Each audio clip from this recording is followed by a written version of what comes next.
ओम नमो भगवते वासुदेवाय. अथ त्रिशोंध्याय. महाराज श्री शुकाचार्य म्हणतात, भगवंतांची ही सुमधुर वाणी ऐकून गोपींचा विरहजन्य ताप संपला आणि त्यांचे प्रेम मिळाल्याने गोपींचे मनोरथ पूर्ण झाले. भगवान श्रीकृष्णांच्या प्रेयसी आणि सेविका गोपी एकमेकींच्या हातात हात घालून उभ्या होत्या. त्या श्रीरत्नांच्या बरोबर भगवंतांनी रासक्रीडा सुरू केली. योगेश्वर भगवान श्रीकृष्ण दोन दोन गोपींच्या मध्ये प्रगट झाले आणि त्यांच्या गळ्यात त्यांनी आपला हात टाकला.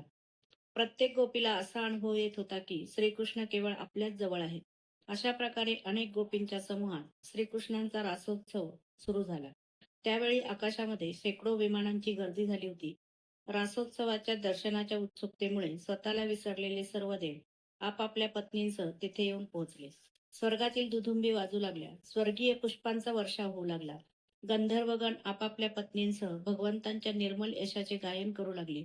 सर्व गोपी रासमंडळामध्ये आपल्या प्रियतमासह नृत्य करू लागल्या. त्यांच्या बांगड्या, पैंजण आणि कमरपट्ट्याचे घुंगरू या सर्वांचा प्रचंड आवाज होऊ लागला. तेथे वज्र सुंदरींच्या मध्ये भगवान श्रीकृष्ण अगणित पिवळ्या धमक सुवर्ण मण्यांमध्ये तेजस्वी मोठा नीलमणी चमकावा तसे दिसत होते. नृत्याच्या वेळी गोपी निरनिराळ्या तऱ्हेच्या पायांच्या हालचाली व हातांचे हावभाव करीत, मधून मधून स्मितपूर्वक भुवयांचे विलास करीत, कंबर लचकावीत, कधी त्यांच्या छातीवर वरील दुपट्टे हेलकावे घेत, तर कधी कुंडले गालावर राखतात. चेहऱ्यांवरील घामाचे थेंब तरारले होते आणि वेण्या सैल झाल्या होत्या. तशाच कमरेच्या दुपट्ट्याच्या गाठीही सैलसर झाल्या होत्या. याच वेळी त्या गातही होत्या. मेघमंडलात विजा शोभाव्यात तशा श्रीकृष्णाच्या सानिध्यात त्या शोभत होत्या. त्या प्रेममग्न गोपिका नाचत नाचत उंच स्वरात रागदारीत मधुर गायन करीत होत्या. श्रीकृष्णांच्या स्पर्शामुळे त्या अधिकच आनंदमग्न झाल्या होत्या. त्यांच्या गायनाने हे सर्व जग अजूनही गुंजन करीत आहे. एक गोपी भगवंतांच्या बरोबर त्यांच्या स्वरात स्वर मिळवून गात होती. ती त्यांच्यापेक्षाही वरच्या स्वरात गाऊ लागली. तेव्हा प्रसन्न होऊन त्यांनी तिला वाह वाह वाह वाह अशी शाबासकी दिली. दुसरीने तोच राग ध्रुपदात ध्रुपद तालात गायला. त्याचे सुद्धा भगवंतांनी अतिशय कौतुक केले. एक गोपी नृत्य करता करता थकून गेली. तिच्या मनगटातून बांगड्या आणि वेणीतून मोगऱ्याची फुले गळू लागली. तेव्हा तिने शेजारीच उभे असलेल्या मुरली मनोहरांचा खांदा आपल्या हाताने धरून ठेवला. एकीने श्रीकृष्णांनी खांद्यावर ठेवलेल्या मुळातच कमळाप्रमाणे सुगंधी असलेल्या व त्यावर चंदनाची उटी लावलेल्या हाताचा वास घेतला.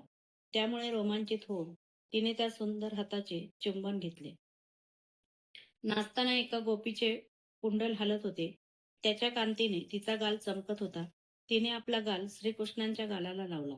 तेव्हा भगवंतांनी आपल्या तोंडातील चावलेला विडा तिच्या तोंडात दिला. एक गोपी पैंजनाचा आणि कमरपट्ट्याच्या घुंगरांचा नाद करीत होती आणि गात होती.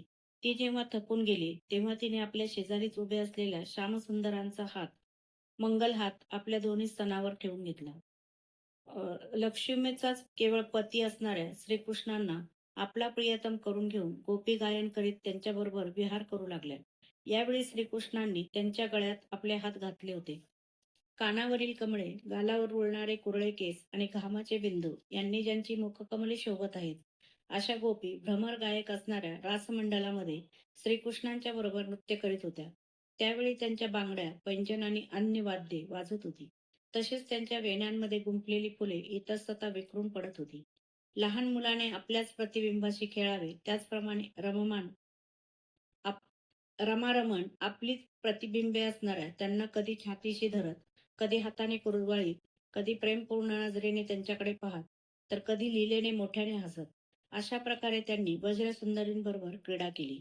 परीक्षिता, भगवंतांच्या अंगाच्या स्पर्शाने झालेल्या आनंदाने गोपी भान विसरल्या.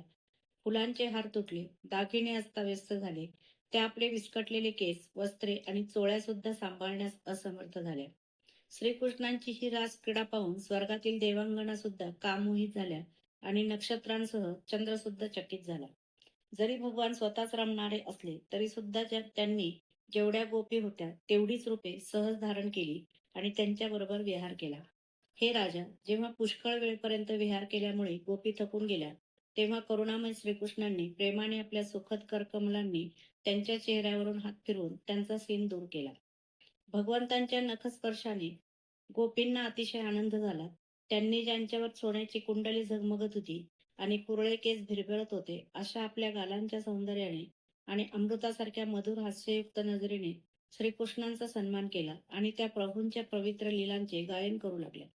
यानंतर जसा थकलेला हत्ती किनारे पाडत हत्तीणींबरोबर पाण्यात शिरून क्रीडा करतो, त्याचप्रमाणे गुणातीत असल्यामुळे लोकमर्यादा आणि वेगमर्यादा यांची पर्वा न करणाऱ्या भगवंतांनी थकवा दूर करण्यासाठी गोपींसह यमुनेच्या पाण्यात प्रवेश केला. त्यावेळी भगवंतांच्या गळ्यातील वनमाळा गोपींचे अंग घासल्याने थोडीशी चुरगळली होती आणि त्यांच्या वक्षस्थळाच्या केशराचा तिला रंगही लागला होता.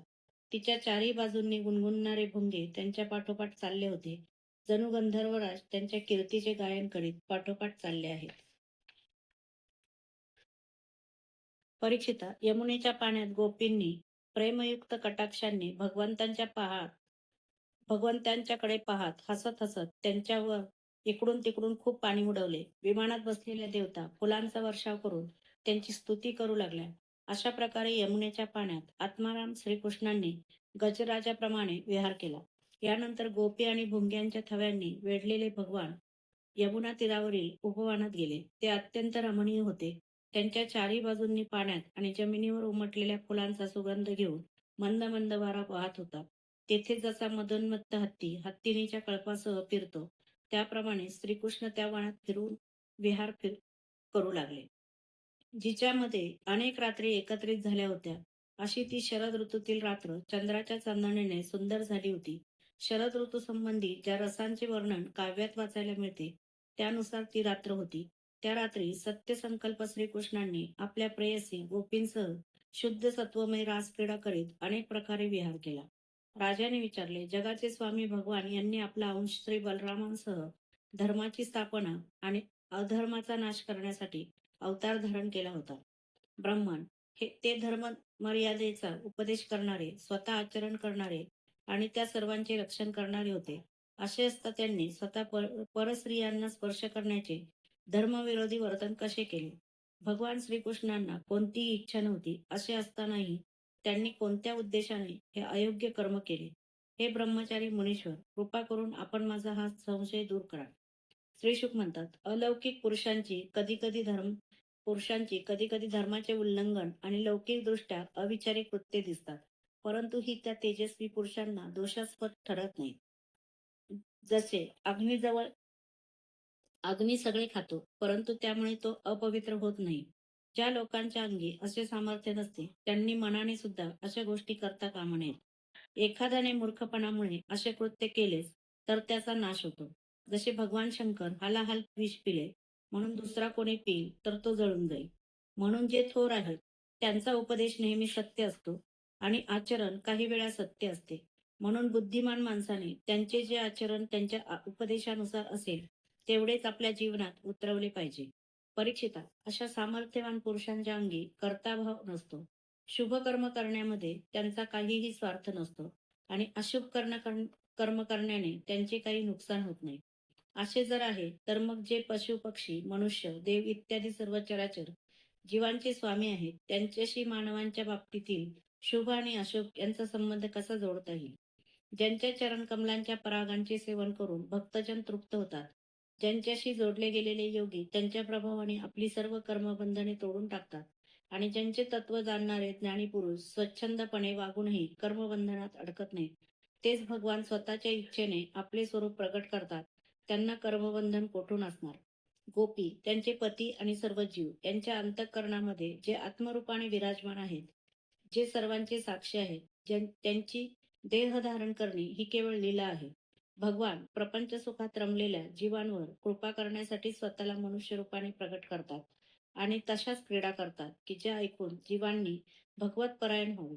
वज्रवासी गोपांना श्रीकृष्णांबद्दल मुळीच मत्सर वाटला नाही, कारण ते त्यांच्या योगमायेने मोहित होऊन असे समजत होते की आपल्या पत्न्या आपल्या जवळच आहेत.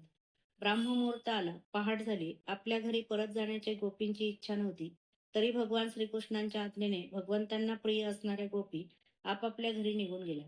परीक्षिता, जो ज्ञानी मनुष्य श्रीकृष्णांची गोपींबरोबरची ही लीला श्रद्धेने वारंवार श्रवण करतो आणि तिचे वर्णन करतो, त्याला भगवंतांच्या चरणाविषयी परमभक्तीची प्राप्ती होते आणि तो तत्काळ कामभावने पासून स्वतःची सुटका करून घेतो.